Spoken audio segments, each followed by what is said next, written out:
gentlemen, welcome back to Doctor Who Reviews. For real this time. Yeah, I don't know what happened a couple of weeks ago. I think we just fell into a time warp or something. I think I blanked out. I'm not entirely sure. Oh boy. I mean, you say that, but you were there. Was I? No. Was I really? No, Fresno was there. Oh. Was I there? Or was I called, inhabited by some quantum singularity, compelling me to put right what once went wrong? Somebody called, what was it, Mickey or Mikhail, Michael Schumacher, something like that. Mika? Frontios. It was Frontios.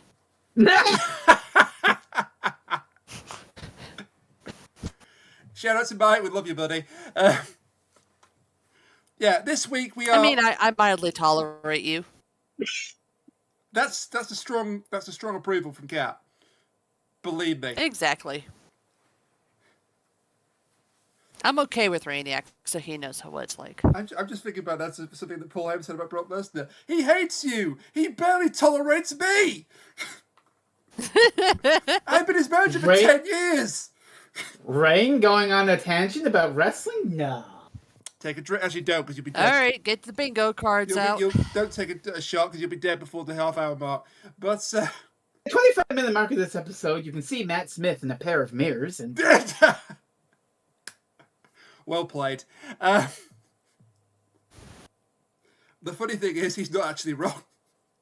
No, there really is a mirror shot in this episode. He's not making that up just to spite me. That really does happen.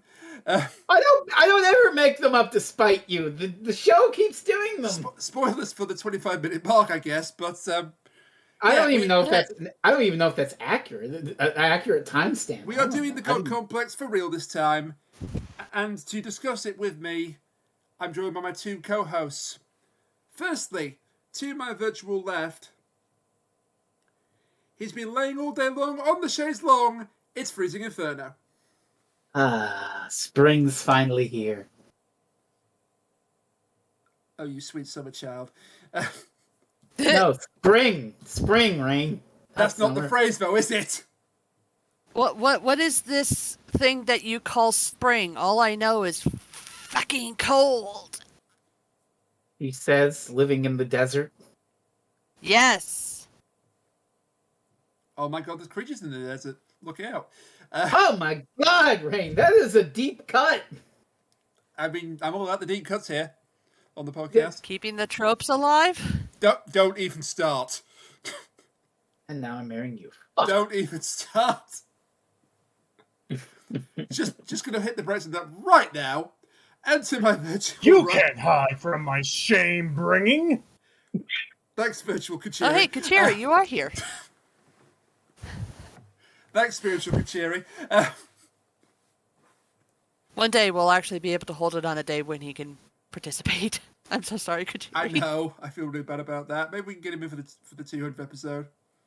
Oh, we have to get him in for the 200. I think we didn't include him for the 100, and it's like I felt really, really bad. I tried to, but he wasn't around at that time.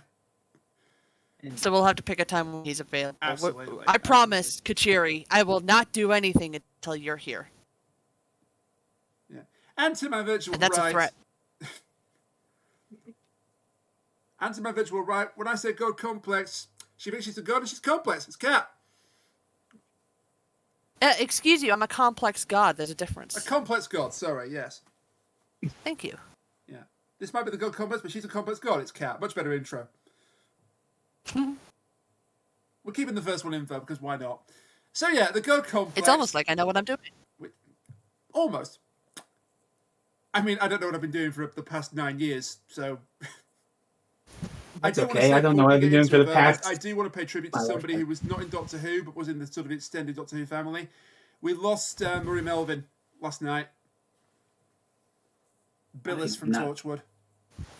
I did not watch Torchwood, but he did a few Big Finish episodes. He was a really good actor. Never the star, but like a very memorable part he played in a lot of things, including Jonathan Craig. Wait, somebody watched Torchwood?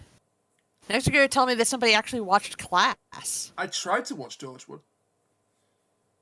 I turned it off in series 2. Probably for a good reason. There were some decent stories. There was also the Cyberwoman. You brought it up, not me. Wow, who wrote that untimely piece of fluff? Oh, God knows. Whoever it is, but never worked on the show again. Wishful. I think his name was Bis Kibnall. Biskibnall, that's it. Is that right? I think Anyway, that's it. rip in peace, Murray. What Rory was his name? Melvin. Murray Melvin. Rip in peace, Murray Melvin. For a second, I say Murray Gold. It's like, do you have any idea how much that would devastate Radiac? I was going to say, Yeah. I'm pretty interested about this because I love Rory Melvin as an actor, but that would just be. Yeah. I wonder But if this British- episode does feature music by Murray Gold. Yes, it does, and it's Oh, it's not the biggest feature where's of my the episode. Murray Gold button? And no, you don't need it because No, there is music. There is music in it from Murray Gold, but honestly, it's not a standout feature of the episode, and it pains me to say that. Yes. He's downplaying Murray Gold's achievements.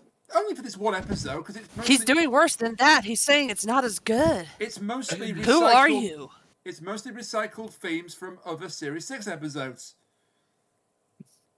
But What have you done with Raniac? When the villain, when the main monster actually dies, that's quite poignantly used. That's quite good.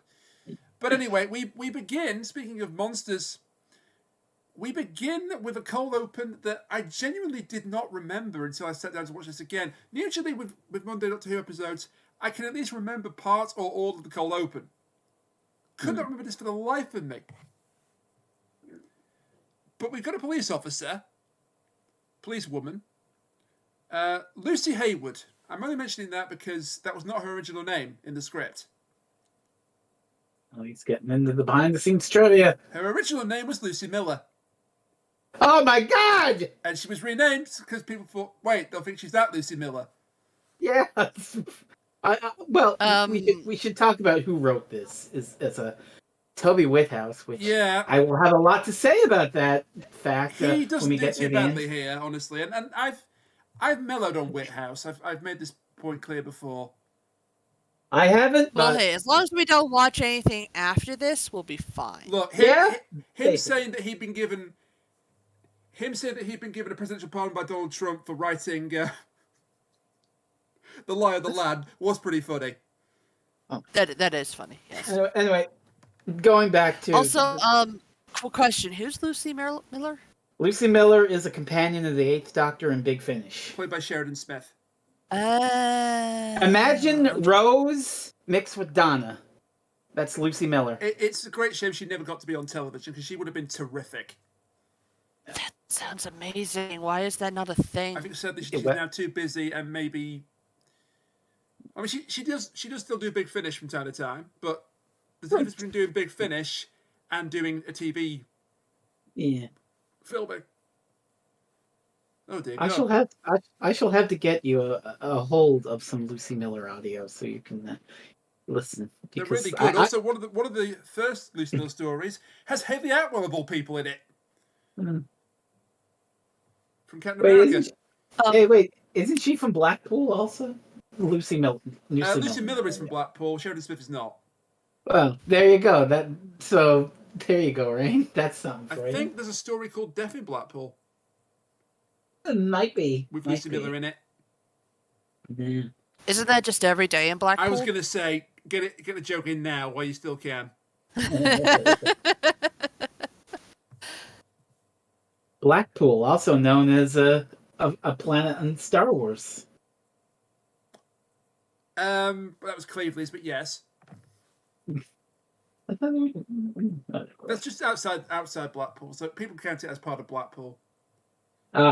See, it gets kind of confusing because we keep forgetting that Raniac moved from America to Blackpool to where he is now. I mean, I did confess this. I regret doing it on April Fool's Day 2016. Oh, you confessed what? You do. Yes, but I confessed on April Fool's Day. It wasn't actually a real confession. I was born in the United States of America. It wasn't actually a real confession. It was supposed to be a joke, but then Polly made it into a real thing. Yeah. Shout out to Polly. Made it. It is a real thing. Shout out to Excuse Polly. you. See, I didn't make that mistake. Instead, I did nothing at all for April Fool's Day. No. Shifty dog eyes. But I really there like the way... There is no April Fool's Day in Boxing Day. Okay, Judy. And in M. Night Shyamalan's Last Airbender, there is no boxing safe on the networks. I mean, I hate to bring it up again, but I think... There is no movie in Boxing Day. I think when Trump was elected and started doing his nonsense, I think people started using the Judy character to, like, mock him. There is no election fraud in Boxing Day. Anyway, Rain, talk about Lucy Hayward. Well, she's not in it for very long, but this police officer is the last of her group, she says. And she's going through a seedy 80s hotel, and there's all sorts of rooms with nightmares in them, essentially. Creepy shit in them. She keeps going through them. Yeah, I really appreciate the clown. Now, listen, the clown, you and I know that we've seen worse clowns. Am I crazy, or does that clown look true. like he's a bit like Matt Smith? I did not get that vibe from that clown. It's not Matt Smith, but there was a popular rumor that Matt Smith was doubling up as the clown when he turned up in the trailer. It was not Matt Smith. I don't think the clown even gets credited. No idea. But the gorilla does. The gorilla gets a credit, yeah, because the gorilla gets a line of sorts. It's just raw, but it's still... Lucy Hayward is going through this hotel and going through shit, and then she opens the door and a fucking guy in a gorilla suit comes out. But then all of a sudden, a giant fucking spider shows up. I gotta link this. I gotta.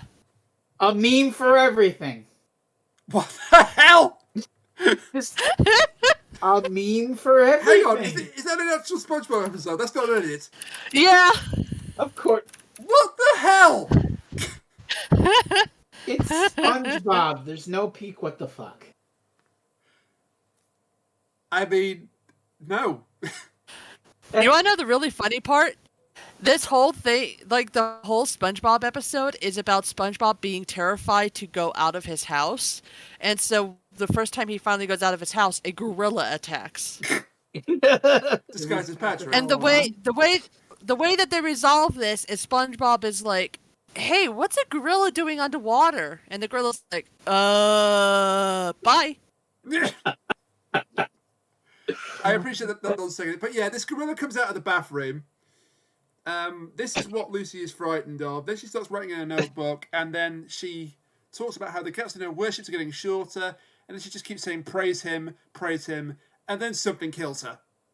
Off camera. Okay, but you're like summarizing...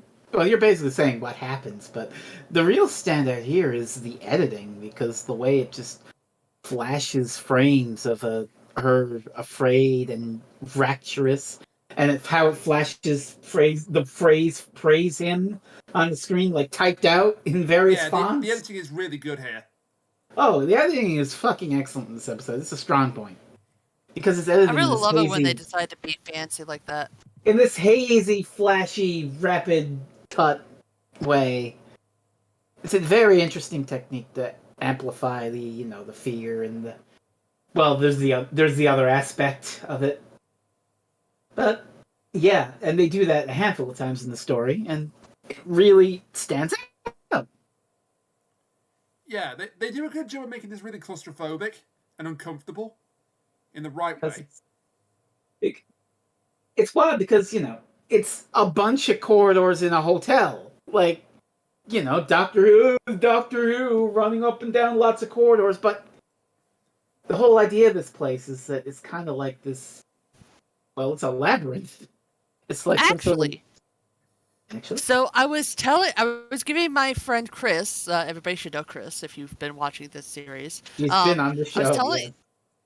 Yes, I was telling her about this, giving her a very basic, very wrong synopsis of the episode. And she shows up at my door and she knocks, while I'm watching the episode, and she says, "So, I have a question for you. When was this episode made?" And, I tell her it was, September 2011. It was when it aired, so forth, blah, blah, blah. And she says, this seems a lot like a Backrooms thing. Oh, my God. Oh. I can see it. And she ain't wrong. I can see it. And there may or may not be a level that is kind of like this, where it's just like a labyrinth of a hotel of Oh some my sort. god. I did not think of that. Well, I was thinking of the Mark Z. Danielewski novel House of Leaves, which is one of my favorite horror novels of all time. You would love the backrooms then. Well, yeah. I mean, yeah, I know enough about the backrooms to know it's basically that, you know. It's ironically House of Leaves is like taking the concept of the TARDIS and turning it into a source of horror. Like it's a layered narrative, but it's about this house and there's a corridor and there's a door that appears in this guy's house one day and he opens it up and it's a giant labyrinth that's bigger on the inside. Oh my god, this is just House of Leaves. Yeah. But you know, this also is just House of Leaves. yeah. So it's a twisty labyrinth that changes itself, and I definitely got that influence because that's one of my favorite books of all time. The backrooms thing is Whithouse a little bit. We now find out he ripped off a year 2000 novel. Fucking everyone and their mother had influence by House of Leaves. We'll give him a pass this time. Besides, you know, yeah. This time. Because it's ironic, because like I say, House of Leaves has taken the whole idea of something is bigger on the inside than is on the outside. And Doctor Who uses that as this thing of wonder, whereas House of Leaves is like, oh my god, this is existentially horrifying. Yeah. And that's essentially what the Backrooms does as well. I mean, for those of you who don't know, essentially, if you manage to slip out of this reality into a liminal space, like you go into what's known as a liminal space, and then you accidentally slide off into another liminal space called the Backrooms. And the one that people usually wind up in is this big series of grungy yellow hallways with really moist, disgusting carpets, and there's these weird monsters hanging around, and you can go into like different realms and scenarios and things like that. It's pretty complex horror, but also there's been some really funny videos about it. I'll have to show you guys the one that I found before. Hey, Kat, you want to know how the first video I thought of when you mentioned the Backrooms? Oh boy. This is really funny. It's a video about which characters from JoJo's Bizarre Adventure could escape the Backrooms. Well, obviously Dio. If you had anime reference on your bingo card, tick it off. Oh, you want an anime reference? Watch Symphogear. Hey, holy shit! I can't. Oh shit, I can't say it because it's in season 5. No, you can't. Cat. Oh, did someone say Symphogear?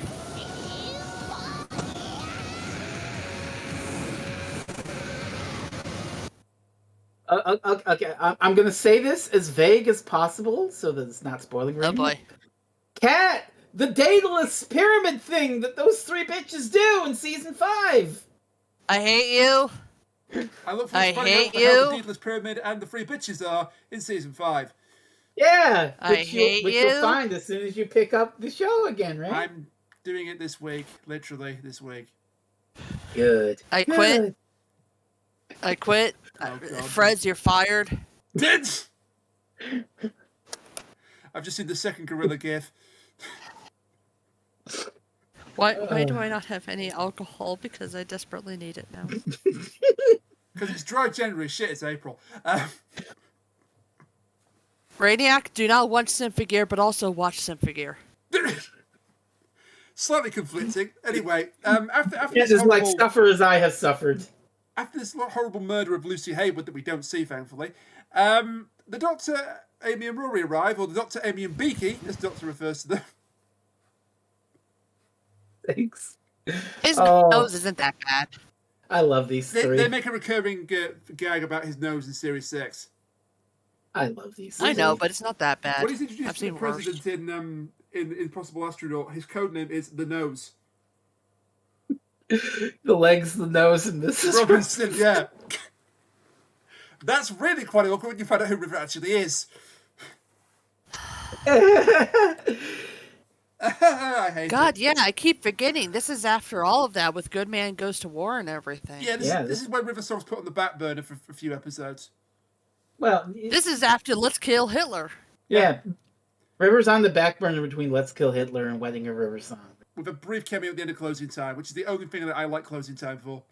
Yes! You are correct, because Closing Time is written by a piece of shit. And he almost certainly did not write the epilogue. That's almost certainly Moffat. Yeah, that is absolutely a Moffat thing. Like, I'm loath to go, oh, the good person did the good parts and the bad person did the bad, but the way that's settled into the arc, it's like it feels obvious that is a Moffat edition. I think the second he steps into the TARDIS and we cut to River in the university, that is all Moffat. Yeah, it's arc setup shit. Yeah. And actually, I will be referencing that scene later on, I think. I think you might be. So the hotel's a bit rubbish. Amy basically comments that the hotel's a bit rubbish. She's annoyed because the place that the Doctor promised they were going to is not where they've arrived. Oh, what? That's never happened on this show before. As he was told in The Doctor's Wife, you didn't take where I want to go, but I always take where you needed to go, which is beautiful. Yep. That's Which was really also good before line. this episode. Yeah, he needs to go here, and he then... We have to talk about the photographs on the wall. Hey, Frez! You know what else they said in The Doctor's Wife? Oh, yes. What else did they say in The Doctor's Wife? The TARDISes are fucking sentient. They sure did! TARDISes are not unalive. Yet. Well, the one from Eve of the Daleks sure is. The ones that the house consumed before the Doctor's TARDIS arrived sure are too. Basically, we're just gushing about Series 6 in this podcast. As we should, because that's basically all this is going to be. Because Series 6 is It It was a confusing but good series. I will say this right now. Series you can 6 binge it underrated now. as hell. You can binge it now. And everything, and it all retroactively makes sense. So I accept there are episodes that are not as good as the other strong ones, but the Nighters! strong ones are really strong. I don't even dislike Curse of the Black Spot that much. I don't think it's great. Krista actually really goes to bat for that one. It's a perfect serviceable episode of Doctor Who. I'll take serviceable episode of Doctor Who over Closing Time. Yeah. At least it's not as terrifying as the Rebel Flesh, Almost People, and then A Good Man Goes to War. That's just God, Good Man Goes to War holy is shit what so they do good, to though. Amy. Good Man Goes to War is so good. Yeah, apart from that. it's fantastic, but what they do to Amy, I know. oh my god. It's fantastic and horrific. Yes. Let's be honest, they put Amy It's through the ringer. fantastically horrific. They put Amy through the absolute rigour during her time on the TARDIS. But here we encounter this wall of photographs, and this is just bizarre. They're all wearing the same shirt and tie combination, apart from the Sontaran. Which kind of makes them look a little like Mormons. And the only reason why he's not in the suit Or and Jehovah's tie is Witnesses. that the photograph of Commander Halker was a previous press photograph of a Sontaran from Series 4. Which is funny when you think about what I'm going to be talking about with Whithouse later. Yeah. Everyone else are extras, and also Lucy Hayward. And underneath each person, you've got something listed. So, other people's socks, Daleks, Plymouth for some reason. Defeat for the Sontaran. Balloons. this one gorilla that she saw in a book one That day. brutal gorilla. It listed that brutal gorilla. But And no, then seriously, it was a gorilla that she saw in a book one day. they get interrupted by our guest characters for this episode. One of them immediately surrenders. Like, immediately. As he should. Yeah, I've got things to say about Gibbous later on. No, Aren't y'all happy that he's the one that lives? Spoilers. No. like okay, we're gonna nip this in the bud. Considering the basically this alien race comes back in the Flood two-parter in the Capaldi year. The Tivoli thing is not a funny joke. The joke Oh my is god, that is there, isn't it? they surrender to everything and are cowardly. Isn't that funny? What are they, French? I mean, it's weird. It's weird because at the beginning of the episode, that whole cowardice thing is played for laughs. I mean, our national anthem is "Glory to Insert Name Here" is pretty funny, just by itself. And And of maybe course, David it's Williams Well, is up famous. until you get to, Howie and everything. Exactly. But David Williams, of course, famous for being a comedian and an actor. So he does get put in a role that he can, work with. It's a comic relief role. Also, I think the fact that he survived is probably a testament to the fact he's played by David Williams. I guess. Yeah, I still am not a fan of it. I mean, he sucks. humor is not the actor. humor the is character subjective, sucks. and I don't find the bit funny. Maybe that's because of Under the Lake Before the Flood. Maybe it's just because I don't know. I don't like the bit. I completely forgot that he was, his race was in Before the Flood. Yeah. I forgot it was the same damn race. I will say, I kind of get a little bit of what they're going for. Obviously, this is just like comic relief. Haha, he's funny. He surrenders all the time kind of thing. But I guess it's also the idea of what people do in the face of fear. When they have to deal with that. It's like his choice is to just give up. Essentially the human element of I want to survive, so you know what? All y'all are fucked kind of idea. Mm-hmm. Well, because that's essentially what he does is he pushes everybody else towards the monster to save his own skin. Gibbous is the supervisor from Flatline. Oh my god. Yeah. He ain't wrong. But the other two members of this group are a lot better. We got Howie, the nerd, and the real standout is Rita, who's a nurse. Oh, she's so good. She's the doctor's favorite. In her first scene, she immediately established herself as the clever one. And Dr. I love Mason that line. Amy, you're fired. Just kidding. Do you know what that's referring to, don't you? No? The Apprentice. Oh, Christ. I hope not. Not that Apprentice, the English version. Okay. Because he says Amy with Is regret. that any better? Yes. Well, it doesn't have you-know-who in it. Amy, with regret, you're fired.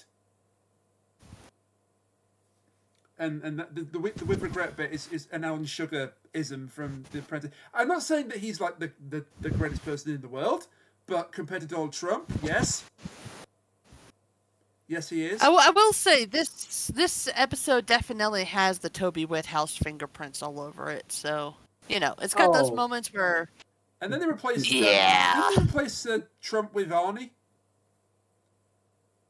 I have no idea. I didn't even know it was still going on. It's going on this country because somebody from the Northwest just won the latest series. And everyone's like, wow, someone from the Northwest won. That never happens. Thanks for being racist, you bastards. Are you from the Northwest? Exactly. So the American Apprentice ended in 2017. Thank fuck. Yeah. Well, I wonder what happened in that particular year. The show had to end. Christ. No. There's also the new Celebrity Apprentice. And that's the one that I think Arnie took over. Yep. It's the only appearance of Arnold Schwarzenegger. I mean, he's... The show's previous and original host, Donald Trump, stated he opted to leave out of respect while he was focusing on his presidential campaign. Yeah. That is the biggest crock of shit I've ever read in my life. Yeah. Sure, Jen. I don't think that he even knows what respect is. It's the thing that other people give me. I could say so much about this, but I don't want to get us cancelled, so let's just move on. So we've got a TARDIS trio, and we've got this trio of people trying to escape the hotel. Too bad, Rain, the podcast is being cancelled because I do not care very much for Donald J. Trump. That's fine. Good. I said this. The lead singer of Motley Crue was on the Celebrity Apprentice? Oh, yeah. Damn. Brett Michaels was on I didn't Celebrity know Apprentice. Penn Jillette was on Celebrity Apprentice. We keep coming back to Penn Jillette. I don't see him listed. I thought he was. Penn Jillette's not here. Oh. Are you thinking of the British one? We don't have a Celebrity Apprentice, so no. Well, he's not listed. Okay. I've had another Mandela I've got moment. Matt Eisman, Boy George, Brooke Burke Charvet, Boy Lila George was Ali. on Celebrity Apprentice. Yes, Boy George. Oh my god. I would like you all to note that before we started, Rainiac said, "Well, we won't have a very long show today. It's only a 45-minute episode." And now here we are talking about the Celebrity Apprentice. Yeah. Yeah, that's kind of. All right, I'll get away from it. I'll close the Oh wiki god, page. Piers Morgan was the first winner. That explains everything. You can't close. Oh, Catholic. Okay, I'll close. Wait. Oh my god, I'm still looking at it. Oh wow, shit, fuck. Piers Morgan was the first winner, followed by Joan Rivers. Rain, close What the tab. are you talking about? Rain, close the tab. I'm looking at the tab for. Rain, close the tab. And Pendulum. I think we're looking at two different things. Are you looking at the Celebrity Apprentice or the new Celebrity Apprentice? Oh my! I was looking at the new Celebrity Apprentice. I didn't know there was a new one, so it's all right. Yes, that was the final season, and that's the one with Arnold Schwarzenegger. Don't make me load up the Symphogear wiki and start talking. I will now close the tab because I've just noticed Snooki was in it, so that's enough to kill it stone dead. No, I wasn't. I mean, it is for me. So let's talk about season 3 of Symphogear. Okay, so back to the God Complex. Okay, so then. Carol is gonna do some bullshit. Back to the God Complex. Then we get we find out who Howie and Rita and Gibbous are. Gibbous was in town planning. And then there's Joe. Oh, he's tied up at the moment. Oh, what's he doing? No, he's literally tied up. Yeah. And this is a good set piece scene. Joe tied up in like the hotel dining room with a whole bunch of fucking ventriloquist dummies. Oh god, this is terrifying. Like I remember the shots of these dummies were in the Series 6 trailers back in like April 2011. It's just like, ooh, here's something that's going to be in the new series, and it's a really striking visual. I'm going to go on another tangent, but I have to mention this. So, just before the show, like a couple hours before the show, I was watching this like show called Mysteries of the Museum or something like that. And, having a good time during the show, guess what pops up? It's a friggin' doll, and I hate dolls. And so, like, suddenly it cuts to this dude who's in a museum, and he finds this little band made out of metal, and it's got these weird grooves on it. And so they're like, hey, you know what this looks like? This looks like those little wax cylinders that they use to put grooves on in order to play sounds. I wonder if we could play sounds using this. So they take it, and they put it on a special machine, and it starts screaming at them. Like women's screams? I like fucking the screams of women recorded on a fucking Edison cylinder? Oh, it gets even better than that, because once they managed to clear it up, it started fucking singing Twinkle Twinkle Little Star in the creepiest voice ever. Burn it! Burn it! Would you like to know what this little ring was for? What was it for? It was meant to be put inside the doll as the world's first talking doll by Thomas fucking Edison. Oh, God! And it was horrifying. They used to... Nobody wanted it because it was so creepy. Because in order to be able to record, the women had to be actually, like, screaming into the microphone. And so people found it so terrifying, they started calling it Little Monster. And then I see the ventriloquist dummies. Why didn't they put that in the Tesla episode? That would have been pretty awesome. But yeah, so I went from creepy ass Edison doll that screams at you to this. Yeah, that's quite the journey. But can I just praise the actor that plays Joe here? I mean, he's barely in the episode, but I think he gives a really good performance. Actually, it really looks like he's trying not to scare the little girl. Scaring the little girl. Okay, have you got it out your system yet? I mean, no. Good. But go ahead. But we're gonna carry on anyway. Kat, you're gonna come to Newfoundland one day, and we're gonna watch the Langoliers on VHS. because I have both the tapes I'm do here. it. okay with that. Don't do it. I have both the tapes here. Joe Original Joe is broadcast. tied to his chair, but they haven't gagged him, and maybe they should have done because he's being really creepy here. Talking about how he's seen As the you do. light. We were not ready. We were still raw. The doctor says, "So now you're what? Cooked?" You like? If you like. There's a room here for everyone, Doctor, even you. Now he doesn't know who the Doctor is. The Doctor introduces himself first. It's not like, oh shit, this guy knows who the Doctor is without being introduced. He does know. He is told who he is. They then try and get Joe out of the room by sliding a luggage trolley under his seat. So you've got this man being wheeled around on a luggage trolley. I think at one point they do gag him. Yeah, they put some duct tape over his mouth. Yes, when he starts talking about chopping the chop off your head, he's like, "Can we do something about him?" Yeah, they put some duct tape over his mouth. Excellent idea. Yeah.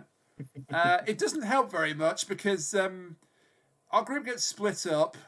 They find a couple of rooms for two of the people here. Harry finds a room with a bunch of pretty girls in it. That's his Who actual make fun fear. of his stutter. Yeah, and him being a conspiracy nut because Harry's a conspiracy nut. Yeah, like he's walking next to Rory, and he's like, "You know what? I figured it all out, man. The U.S. government has these special like villages up way in Norway. Yeah, we're in Norway. Because the world is slowly going to crash into another planet, and we're all going to die, and that's the only place that the rich will be able to be safe." And it's like, how did you find out about that? Rory gets a great line. He says, "That's amazing." He says, "Oh, no. It's amazing. You come up with a even more insane than what's actually happening." Rory is actually, in some ways, he's the MVP of this episode because Toby Whithouse clearly had a lot of respect for Rory in this. Yeah, because Rory doesn't have a room. Yeah, he doesn't do anything stupid. He doesn't have a room. Although, that also says something about Rory based off what we find out near the end. True, but the idea that he's well adjusted and doesn't have fear to play off. Well, fear isn't the only thing to be played off here. Yeah. So There's a random bit where a PE teacher comes out of a room. Who the hell's fear was that? You're doing it in your pants! Does he get credited? Please tell me he gets credited. I don't. I don't know. Yes, he does. Yeah, Beautiful. David I Emir. cannot pronounce that. David Emir. I'm going to just nod and say okay. Well, it's definitely Daffod. I know how that's pronounced, but yeah. I also love how the creature is played by Spencer Wilding. That makes me smile. That's surprisingly fitting, isn't it? And you're Yeah. right. The gorilla does get an acting credit. Well, the gorilla's the best part. The girls have dialogue. They don't get credited. The gorilla doesn't have dialogue other than "rah," and he gets credited. Look, that guy in a suit did his best. It's Doctor Who. People in rubber suits. They're the champions of the show. God, if you want to see a guy in a gorilla suit, watch Jonathan Creek. If you want to see a guy in a gorilla suit, watch SpongeBob. I mean for everything. Anyway, so Harry's ensnared and starts praising him, whoever him is. Spoilers, it's the arch villain of the Powerpuff Girls. Well, you're jumping ahead a little bit. Joe is killed. Joe is killed because he goes towards what's about to kill him willingly. And the doctor manages to spy on it through a peephole and see a glimpse of the monster. And It's a Minotaur! Oh no! Oh, this is why you picked it. Oh, that Greek studies degree is coming into play again. It escaped ancient history, but who's counting? It escaped the time monster after all. Oh boy! Oh yeah. Yeah. Well, it's fun. It's funny you say that because of the line at the end. It's just called the creature, by the way, but it is a Minotaur. We call it the creature. It looks like a Minotaur. Rita's room is a lot more creepy.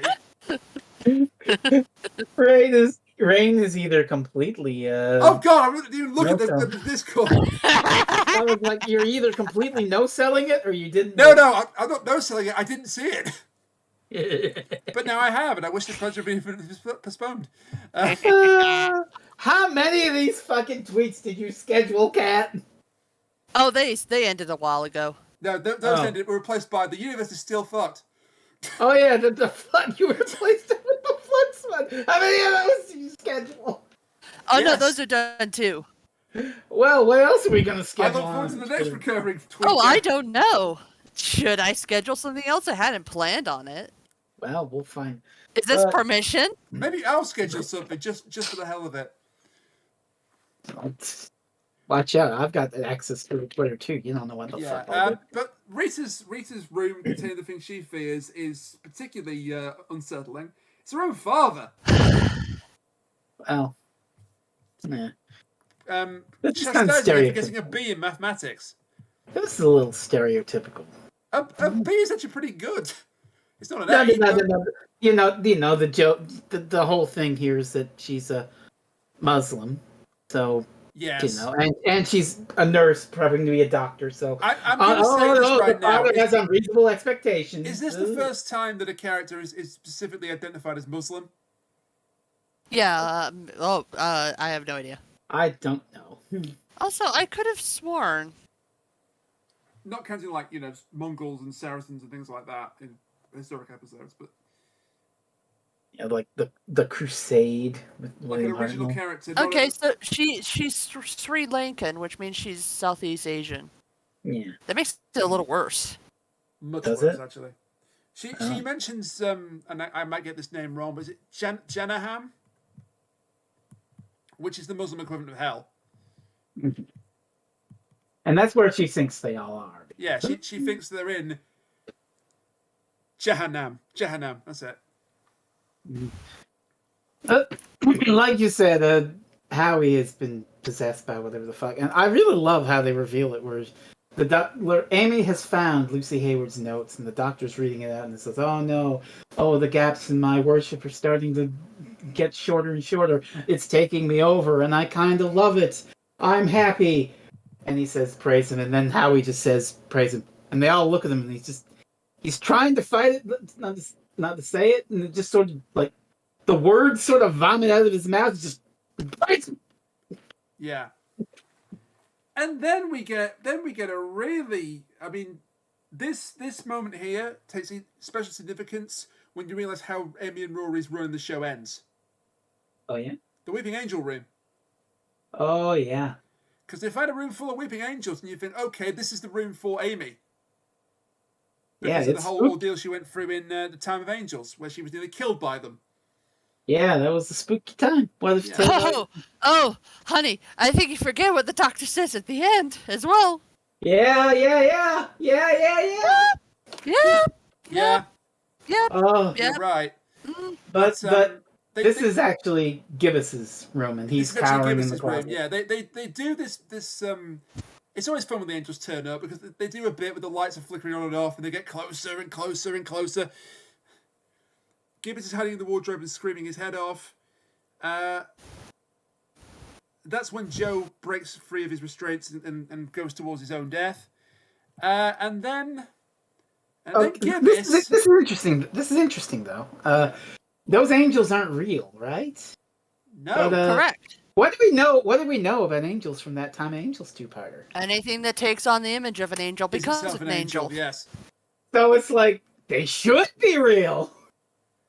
Yeah, I know, but But we don't want to have them all killed by angels. So they're not it's the main not. focus of the Continuity in story. Doctor Who. Yeah, They're a It's- cameo. It's just amusing. It's not a I gotcha. know. It's just amusing.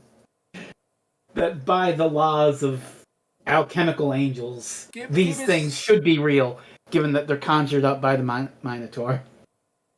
Gibbous ruins the mood by suggesting, if the Weeping Angel for me, that means your room's still out there, Amy.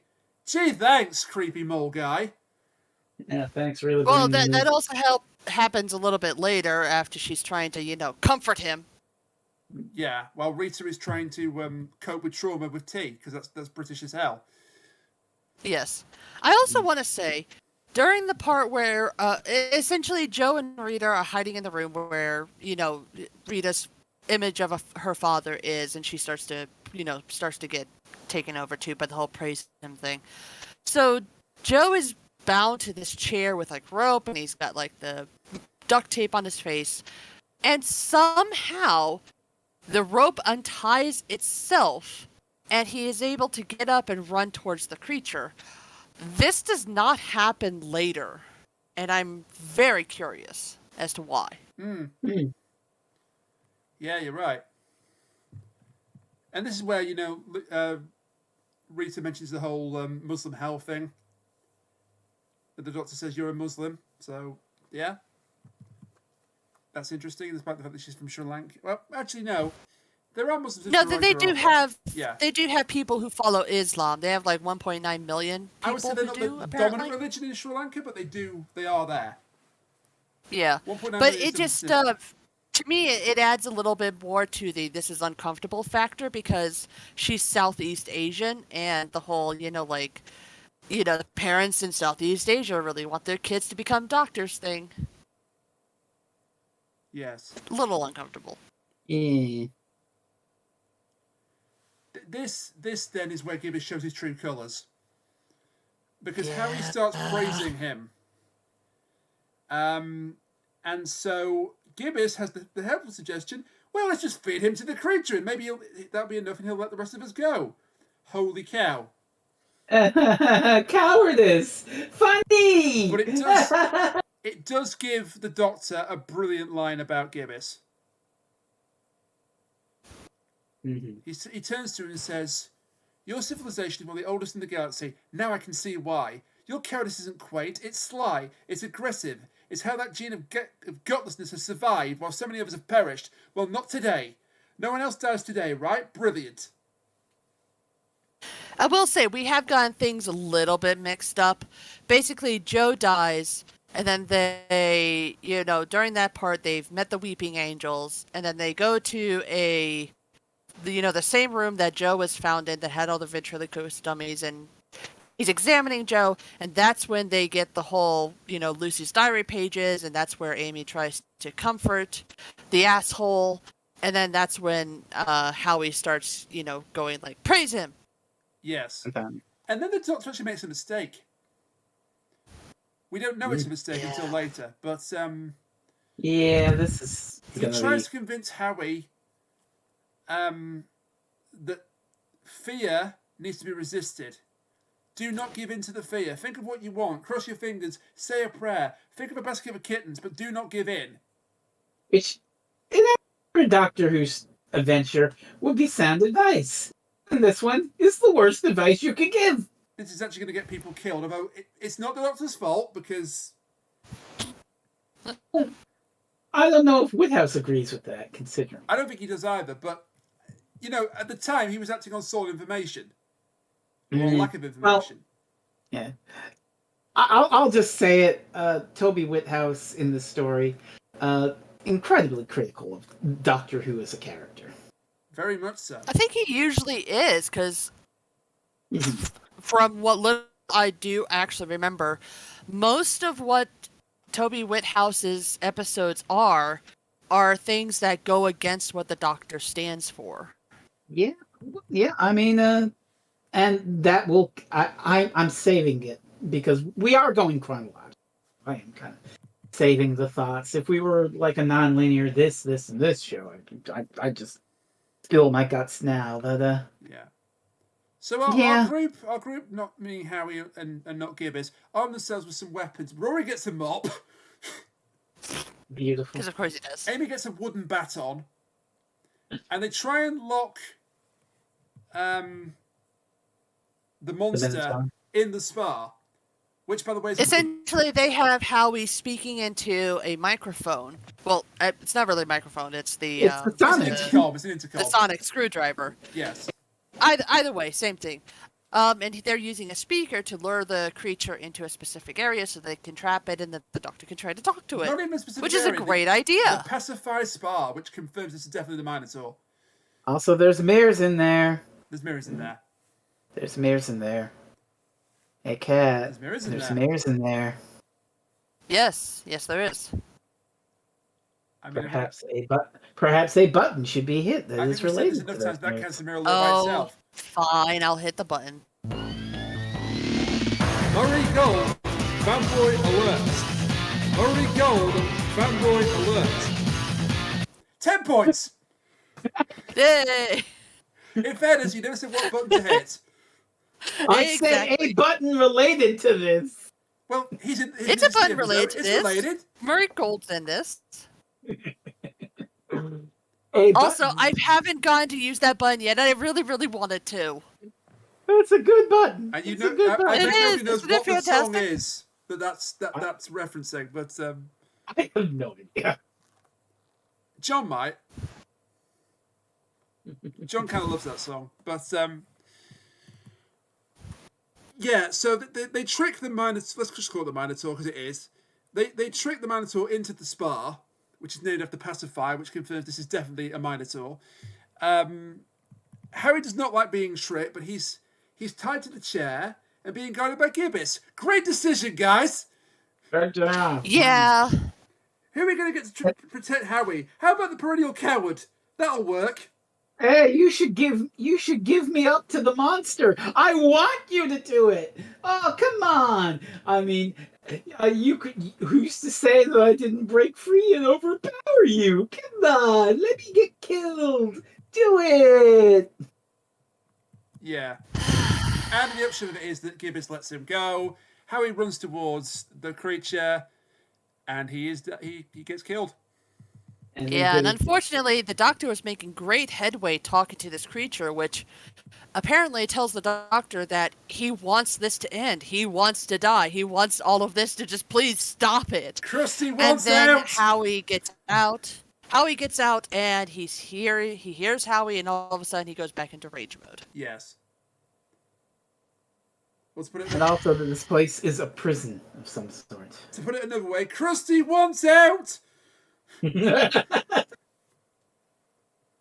So yeah, Howie gets killed, and then Gibbous shows as the Doctor standing over his body. Gibbous shows up in the background of the frame, and it's like, oh, "You overpowered me!" And just the look that Matt Smith gives Yeah. is bloody murder. I don't believe Christ. you damn coward. Christ Almighty! But right around this time, Amy takes a peek in the door. Oh Really shouldn't have god. done that. Yeah. We don't get to see what she sees until much later. No, we don't. And it'll be heartbreaking. And Rita's there and says, "You really shouldn't have done that. No, that was not a good move to do." There's another bit briefly where Rita starts talking to the clown. It's like, don't talk to the clown. The clown doesn't respond. The clown does not respond. The clown just looks sad. Good. Does the clown get a credit? I've got to find this. No. No, he doesn't. Sadly not. The clown does not get a credit because the clown has no lines. But the two girls Neither had did lines. the gorilla. Yeah, but the two... Well, he had Ra, but we've established this. It's not like Gorilla Grodd, where he's the most verbose figure in the entire story. But, Remember when Gorilla Grodd went back in time and tried to kill Obama? he's not joking, that really happened. In Legends of Tomorrow, which also featured Arthur Darvill. Yeah. Until it So you didn't. see, this was on topic. Until it didn't anymore. Until it didn't. I've never watched the shows. I kind of lost interest after the first series finished. First series was fun. First series has a child Arthur Darvill murder somebody. That's kind of cool. Wow. Basically, there's this creature that can pluck people out of time and kill them before they become adults, so they fade out of existence. And so she's kidnapped Arthur Darvill's younger self, and says, "I will give him back to you if you give me who I'm after." And then the younger Arthur Darvill stabs her in the chest, Christ. which gives the group the chance to finish her off once and for all. I think she's called something like the Pilgrim or something crazy like that. Right. Huh. But back to Doctor Who then. Back to it. Yeah. So Howie's gone. Sadly, they couldn't save him thanks to Gibbous. Thanks, Gibbous. Why does he survive? God damn! I know why he survives, but why does he survive? Amy has now checked room 7, which was a bad idea. Rita is now praising him. Oh, the way they reveal this is so fucked up. Oh god, what happens to Rita is so sad. Yeah. Gosh, yeah. Because what she does, this is not cowardice. This is quite the opposite of cowardice. She essentially gives herself up to save the others. And you see it through a screen, essentially. Is the doctor fun? Oh, we should mention, because slightly before this is an interesting scene. Which one's this? It's where the doctor finds his hotel room. Oh yeah, this is just before Rita shows up on the camera. Yeah. He opens door 11 and looks inside, and he hears the cloister bell and says, "Of course, who else?" And then shuts his door and puts a "Do Not Disturb" sign on it. Yeah, so he does not get drawn into it. Okay, I have to gripe a little. I'm going to gripe a lot, so go ahead. And it's a gripe that is actually surprising. Given how much I have been critical of Whithouse, you would expect me to be critical of Whithouse with this move. But I'm not. I think that's actually the best way possible to show the doctor's what the doctor's afraid of in here. By just opening the door, he says, "Of course. Who else could it be?" And then the "Do Not Disturb." It's actually Stephen Moffat who fucked this up. Yes, he did. He showed it in Time of the Doctor. There's only one person that should have been in that room. And it ain't a cracking time. Himself? The master? Doctor, yeah. Yeah, well, I think it's kind of one of those things. It's on the same vein as Timeless Children, explaining the origin. It's like, it's one of those things that should have stayed ambiguous as oh, of course, who else could it be? And then never address it again. But Moffat explains it. That's what I think. It's a crack. It's one of the cracks, and that ties into the Time of the Doctor. And honestly, I don't think that improves Time of the Doctor. I kind of like Time of the Doctor. It actually makes it worse, and here's why. Oh, yeah? It actually doesn't make sense with the dialogue. The dialogue is who else? Yeah. The Doctor didn't know about the Time Lord surviving back then. Well, yeah. Well, either way, yeah. Like I fully believe that Whithouse wrote that scene fully intending to be the Doctor. I don't know. I don't want to know. And then just didn't show it. And I think, actually, I say, show, don't tell. In this case, don't show is better. It could also be a thing where, like, something that they did, back when Marvel movies were actually good, was they would give the actors their scripts, but they would redact a whole bunch of stuff. So even the actors themselves only could see their own lines and not what anybody else is doing. It could be that he just didn't share with many of the writers exactly what he was doing, and so they had to, do their best. And this might have been, Toby Whithouse trying to do his best. Either way, this is a thing that wasn't revealed until over 2 years after this episode aired.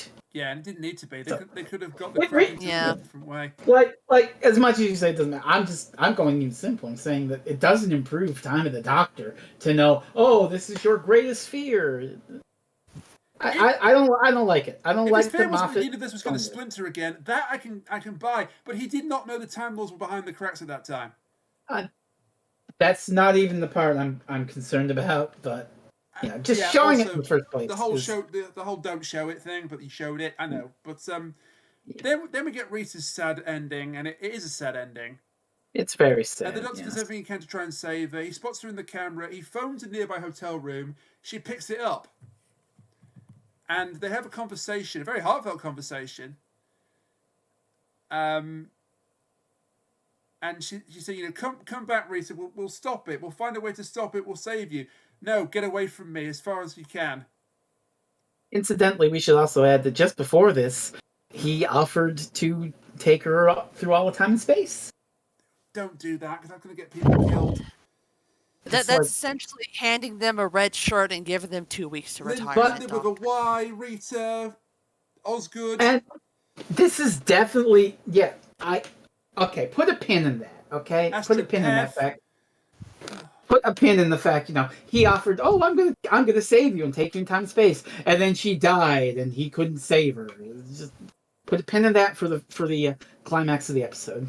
Oh my god! I just realised something. What's that? I'm not going to mention the episode Uh-oh. they're in, but the fact that he refused to take Lady Christina saved her life. Most likely, because of the red shirt thing you just mentioned. Oh God. Again, Oh, a good companion in a story written by a terrible person. Oh God. And that's as far as I'll go. But, Yeah. I mean, there was something they could have done with Cat Burglar joins the TARDIS crew, but I can see why they turned They it down. almost did it in the Seventh Doctor years. Rain Creevy. Yeah. And then they did it in Big Finish many years later. Only Ace was still in the stories because she didn't leave. And so this is the low point of the episode. The Doctor has realized, oh shit, I fucked up.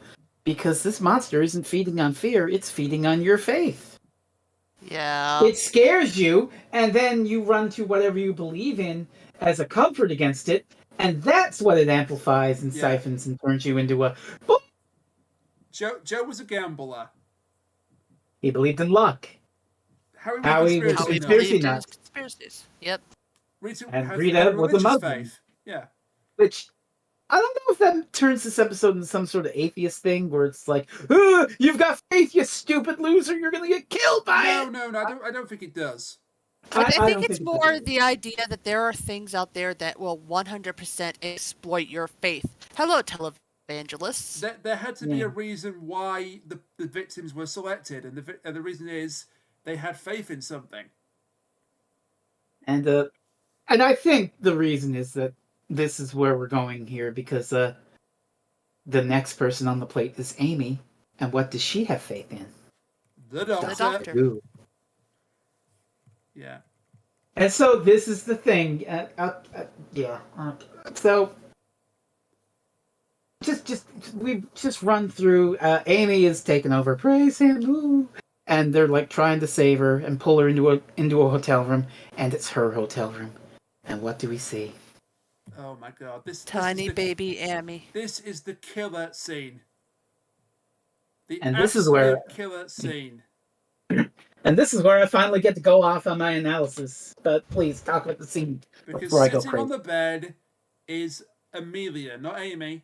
Well, she's not on the bed. She's sitting on her suitcase. Oh yeah, because that's how she was doing when she was waiting for him in the 11th hour. So yeah, she's sitting on a suitcase. It's Caitlin Blackwood. Yes, she gets a credit. She should get a credit. So little Amelia Pond. And they all see this. Does Rory see this? I don't think he does. I think he does. He's in the room too. Why wouldn't they see it? I mean, they've seen all the other fears before. Rory's trying to hold the Minotaur back because he's brave. Okay. I thought you were implying, he can't psychically see him. No. He can't, he doesn't see her because he's got his back to him because he's trying to fight off the Minotaur. Real fast, before we get into the really depressing part of this, can I just say it really made me laugh when Rory's like holding this door and then the Minotaur just breaks in and splats him against the wall. Yes.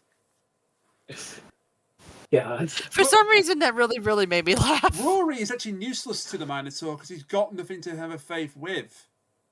Which I mean, he does.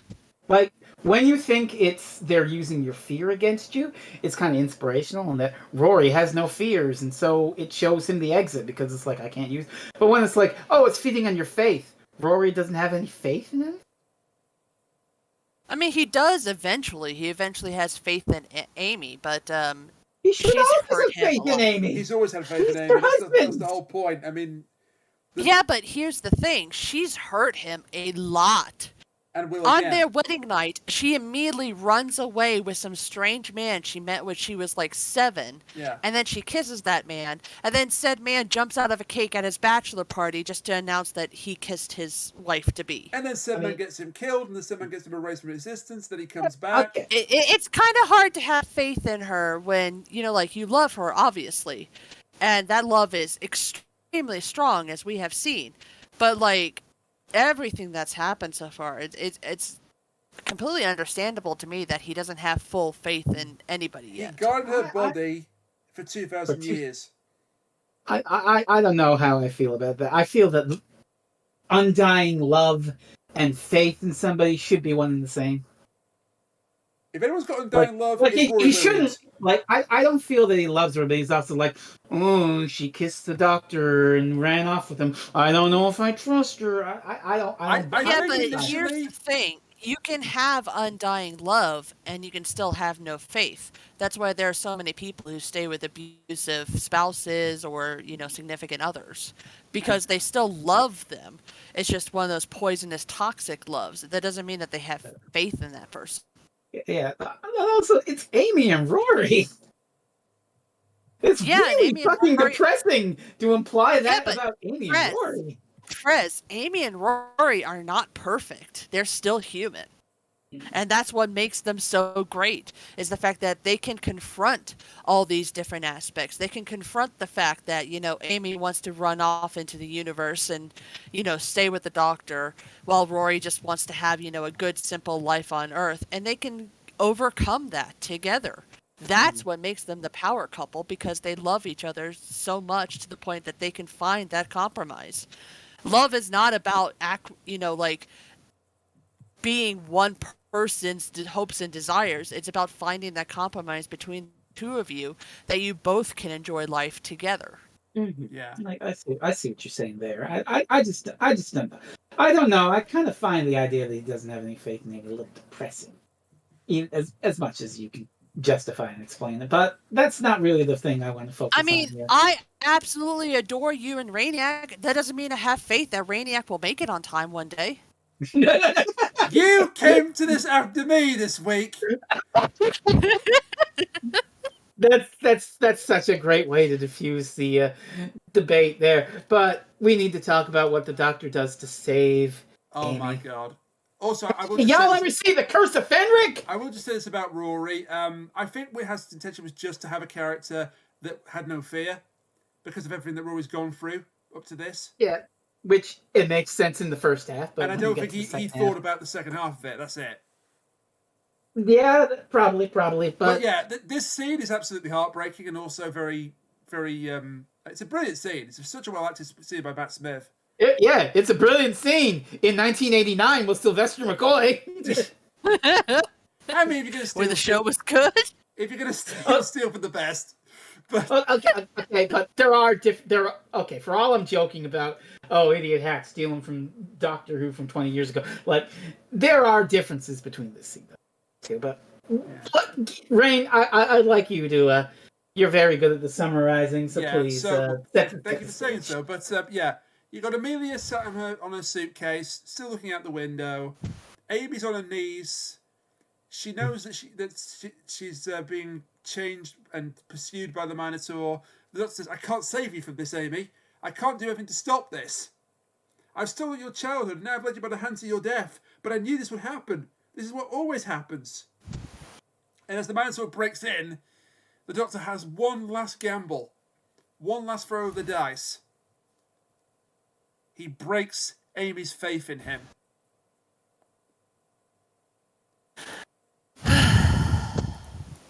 God.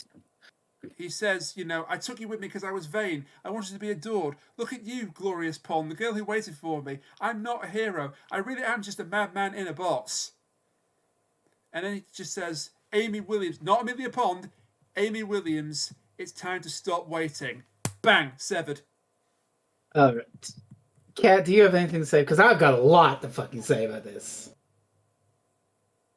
Well, I mean, I'm not trying to keep you from your inevitable rant that's going to happen, but this is definitely one of those scenes where it's like, Whithouse, why can't you do this all the time?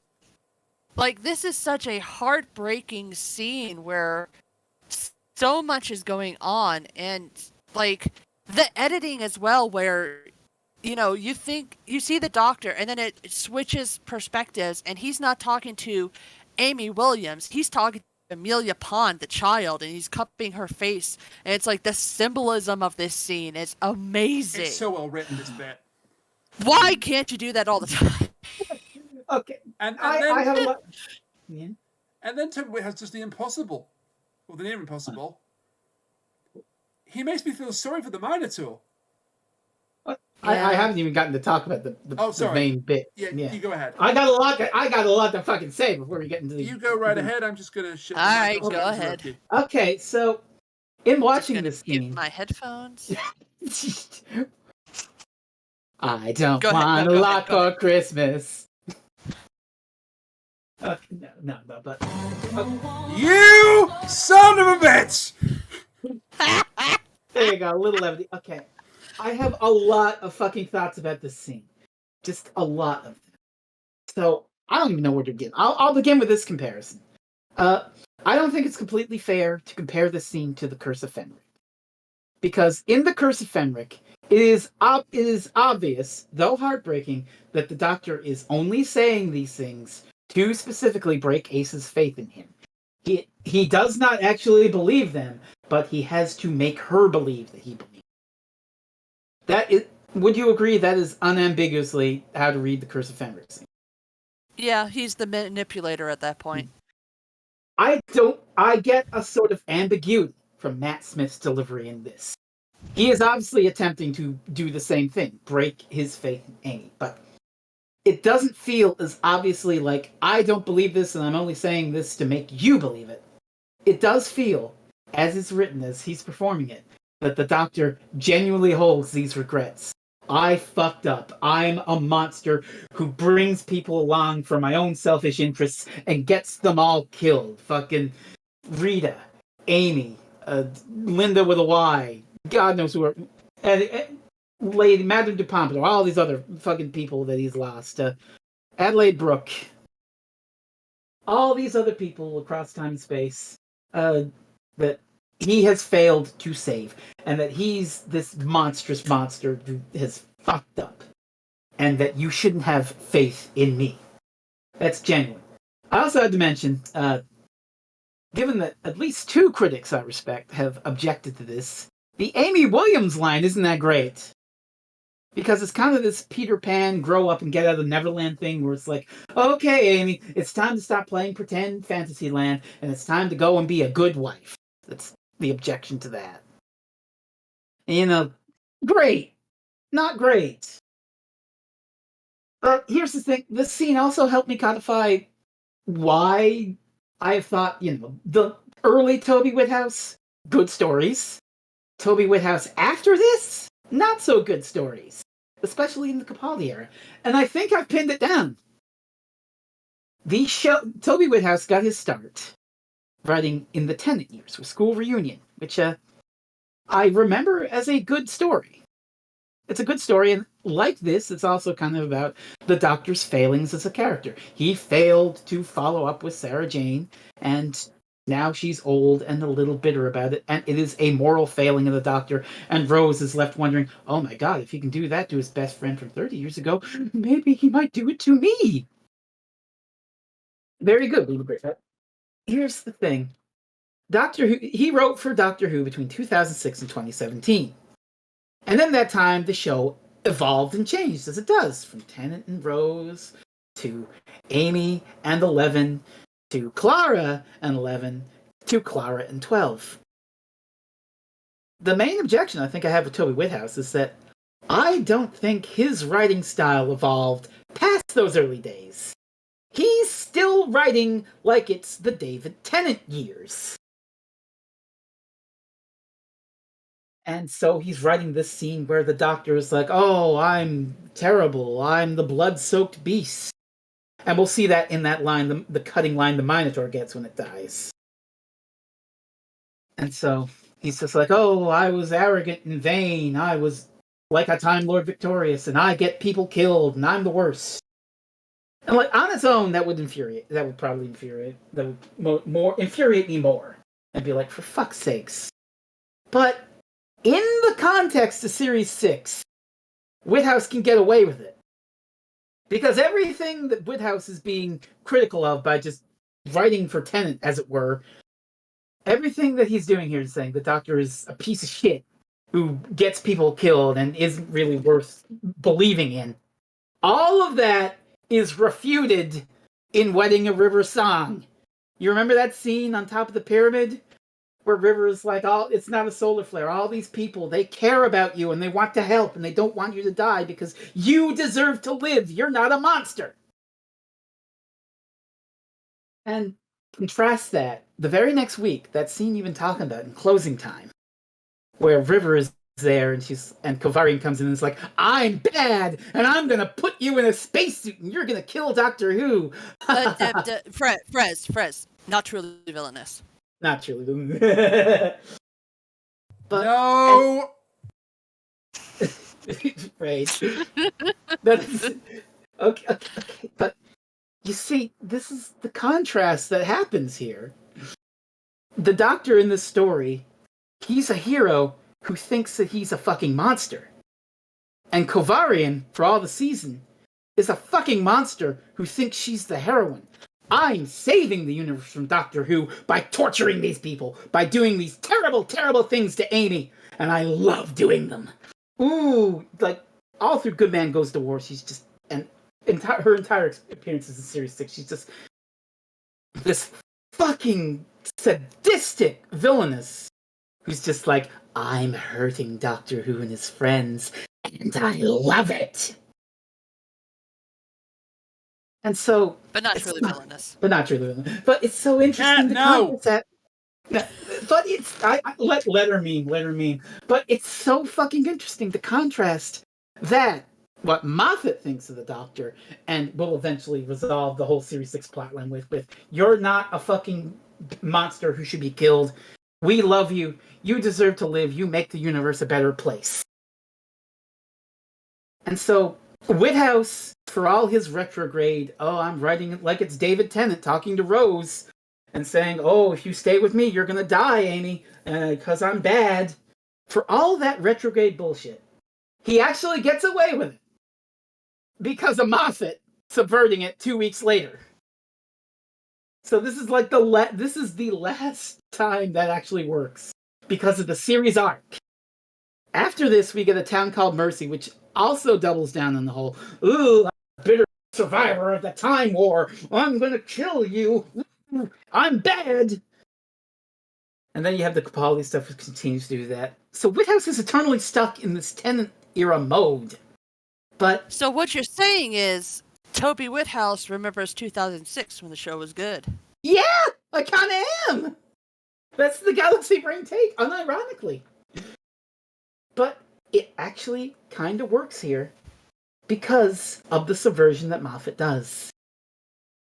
So it's a strange thing where the scene itself is powerful, yes, but it would irritate me more if we didn't have that added context to the end of Series 6 and Moffat completely flipping this on its head.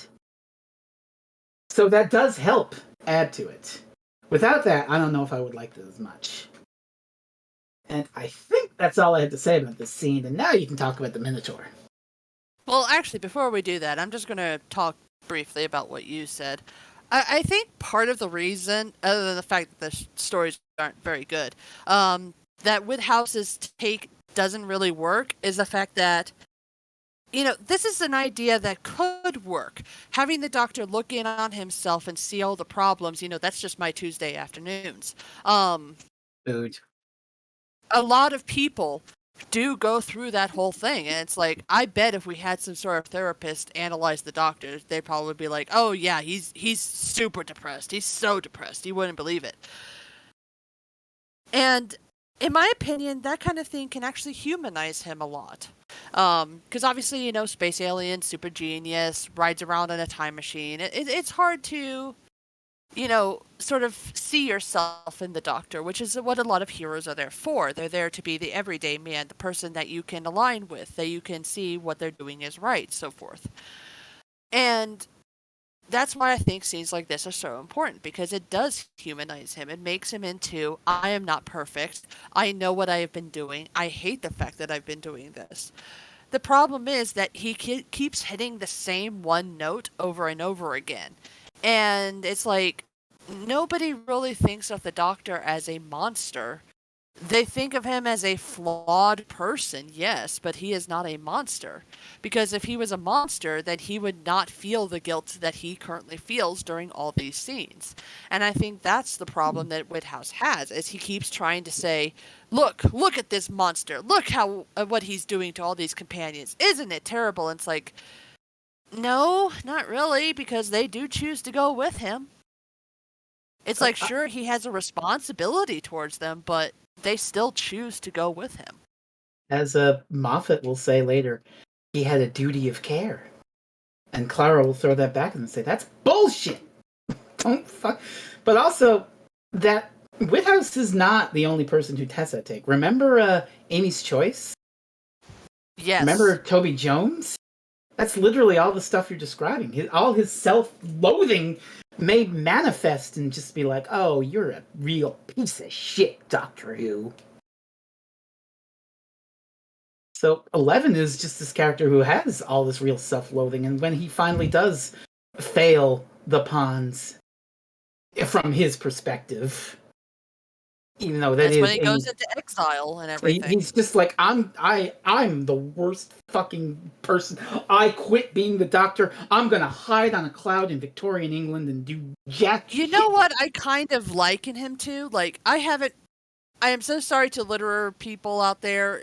I have never read The Hunchback of Notre Dame. I've only seen the movie. And I know that it's highly inaccurate. I'm losing to a bird!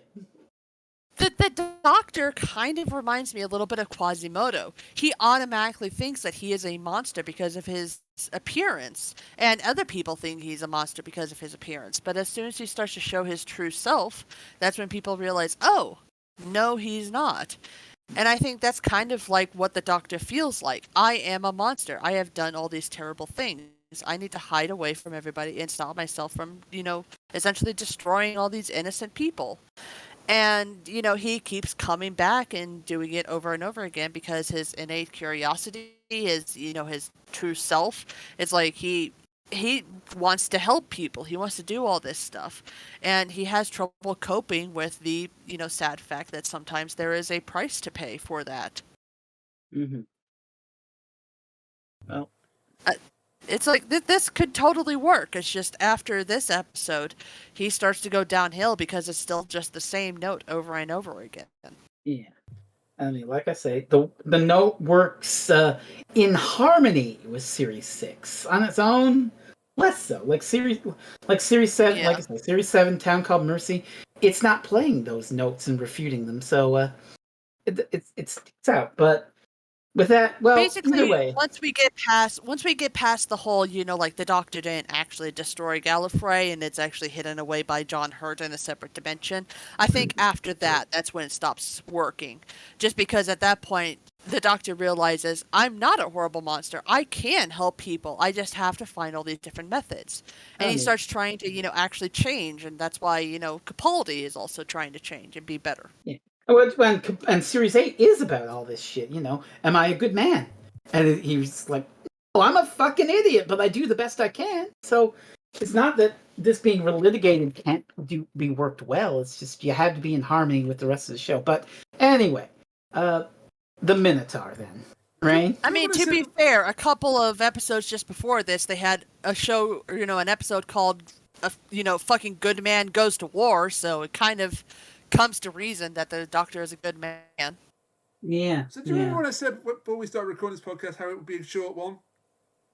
Long, LMAO even. Hey. Yeah, the Minotaur. Yeah, Whithouse does something almost impossible here. He makes me feel sorry for the Minotaur.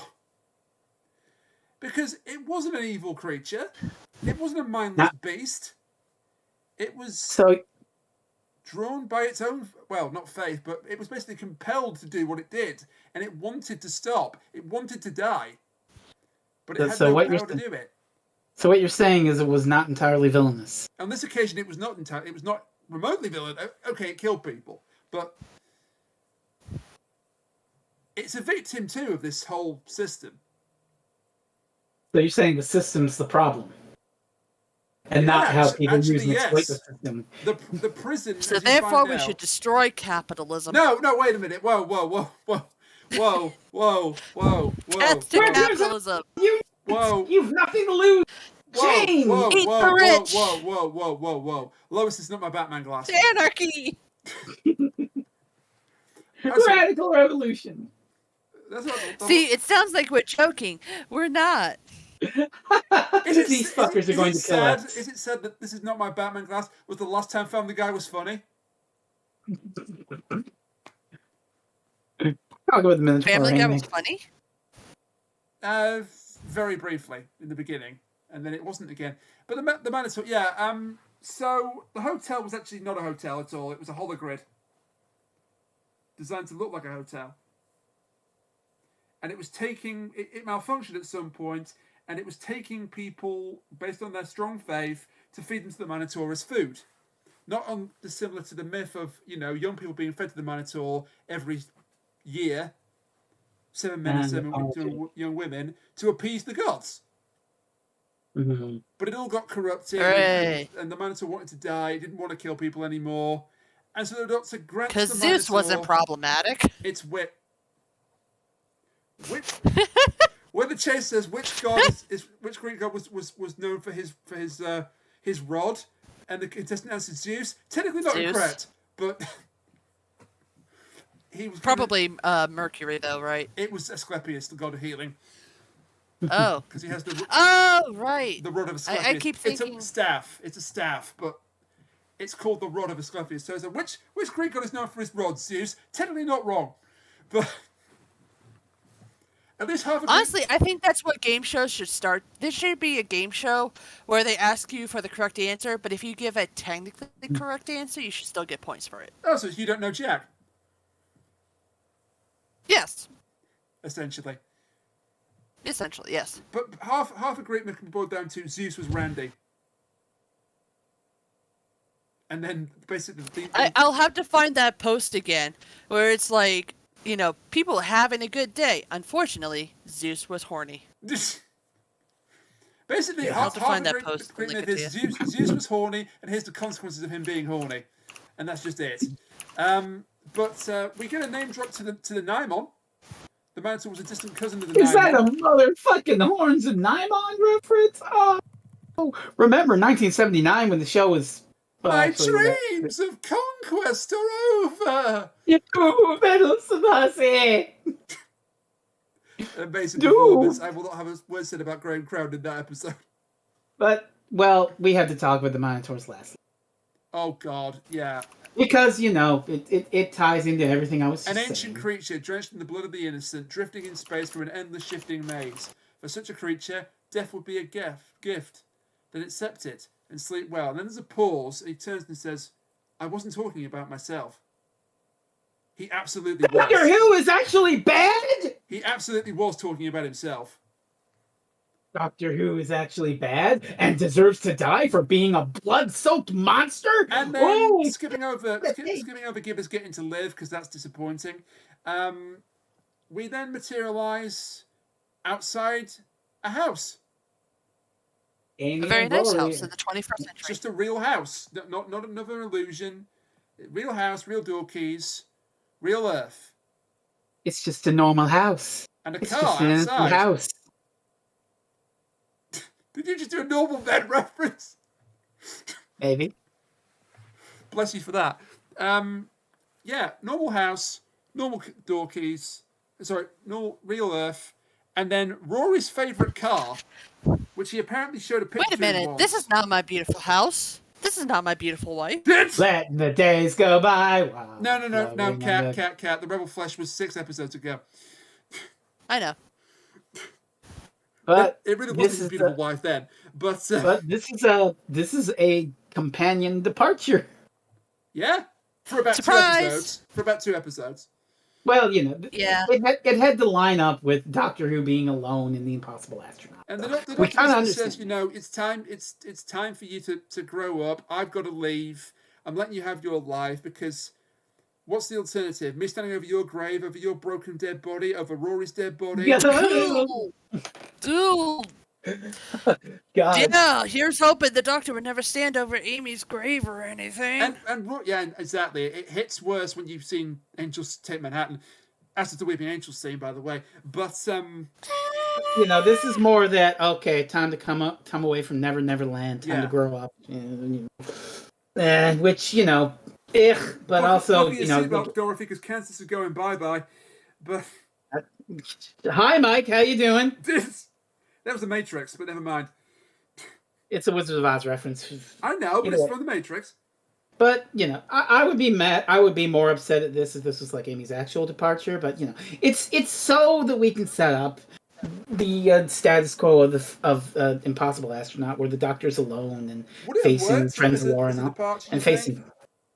I don't. Well, it'd be a damn sight better than Yaz's fucking departure. I mean, I'll give him that departure. I'll say this right now. It's not a departure because in the season finale, Amy and Rory are back. Amy briefly has a non-speaking cameo in Closing Time. Mm-hmm. Because in the time that the Doctor's left there, she's become a celebrity and has her own perfume.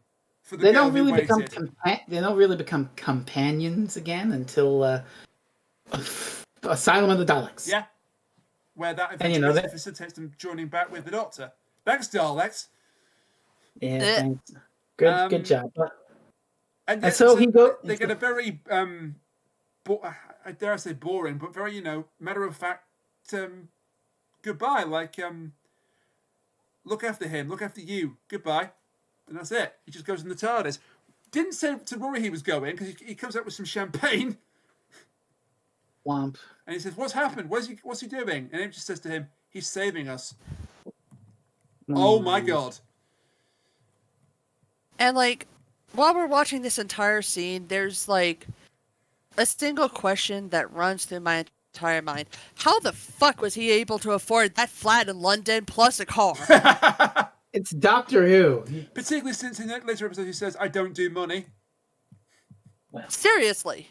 How did he do it? Did he just go up to somebody and say, "Hey, I need you to transfer this over into this person's name. By the way, here's the psychic paper that says I'm a duke or something"? Yes. The hell? That's exactly what it was. He probably did. How? That's my the real question. Did he leave them? Did he leave them with a mortgage and car payments? Oh God, don't even. Christ. Because I'm not even sure that they still have jobs yet. Don't even. Well, she gets a modeling gig. I know eventually, but still. She becomes a model. She becomes an actress. He goes back to being as a nurse. Oh God, I just remembered the fact that they also technically kind of separated in that time. Yeah. Very much so, yeah. Oh, I hate that. And then ruined Amy's womb because we can't have nice things. Thanks, Kavarian. But like I said, not entirely villainous. All the villainous. Anyway, what do we think of God Complex? May I go first, even though I picked it? You may. Okay, so I really liked this the first time I saw it. I still like it. A couple of the things you've brought up today have kind of soured me on it a little bit. Particularly the Amy breaking faith thing and Gibbous, just all of Gibbous. Why? But it's probably what has his last great story. Because after this was A Town Called Mercy, which is just okay. And then there's the one we do not name, because it's haunted. And then, there's also The Flood. And then we don't name the other one, because it's even more haunted. Yeah. I was referring to The Flood. But, no, it's good. It's well acted. Rita deserves better. But the minute the Doctor offered to take her in the TARDIS, she was doomed. Let's be honest. He failed. Doctor Who failed because Doctor Who's bad.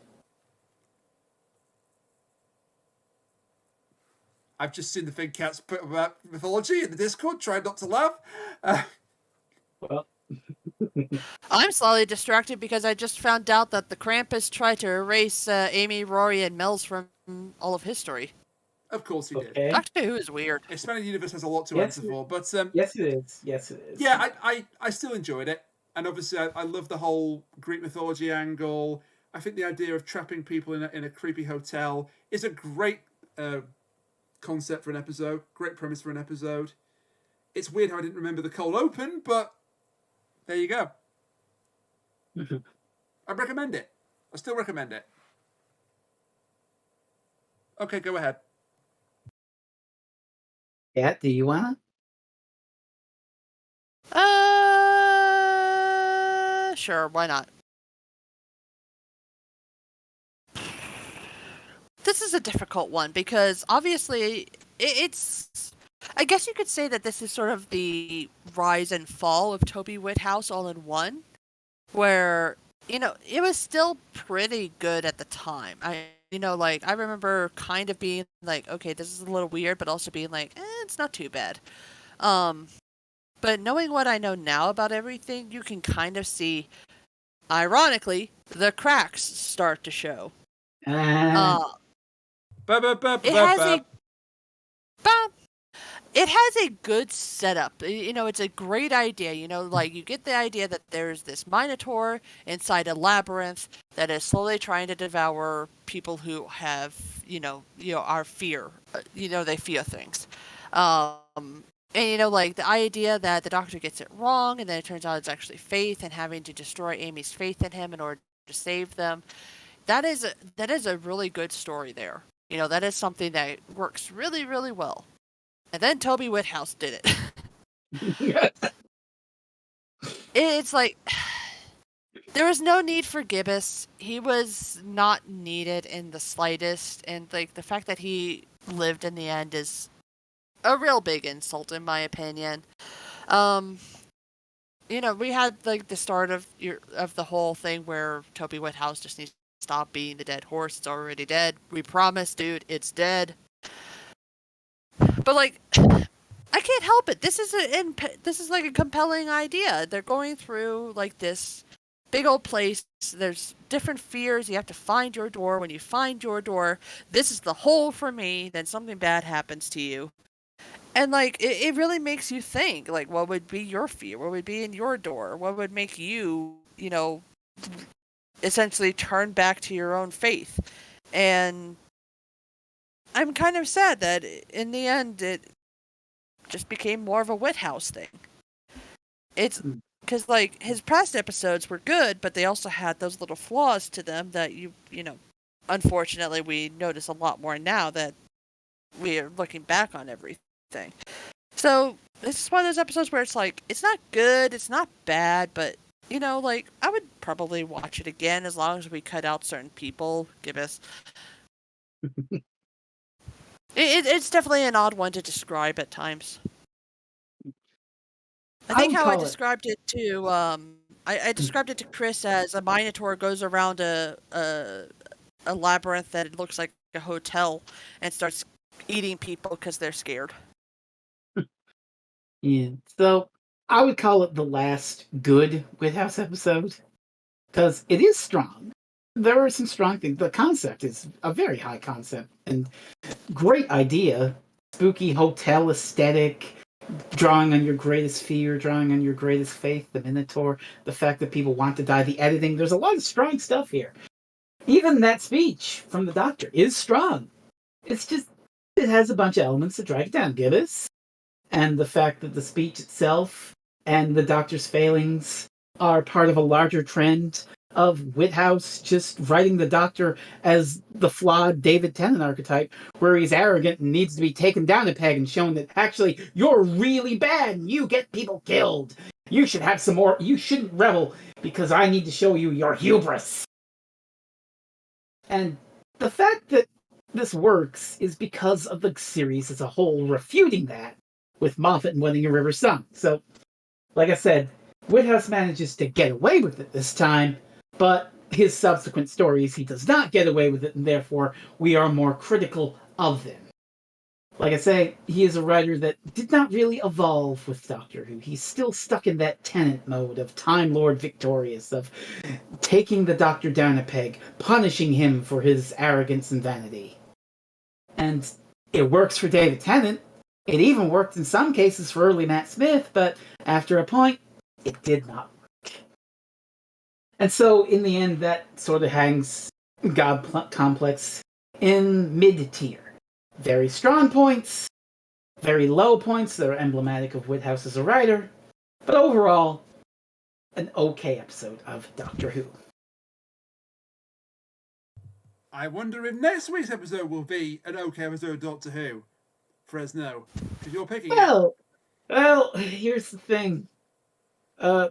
Okay, I promise I had this idea before we started recording.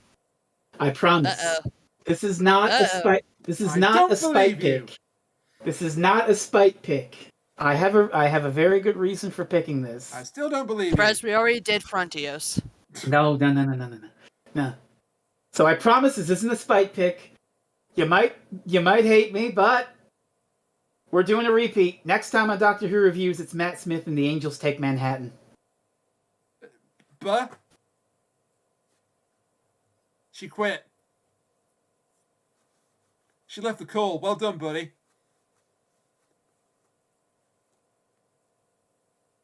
Haven't we already done this one?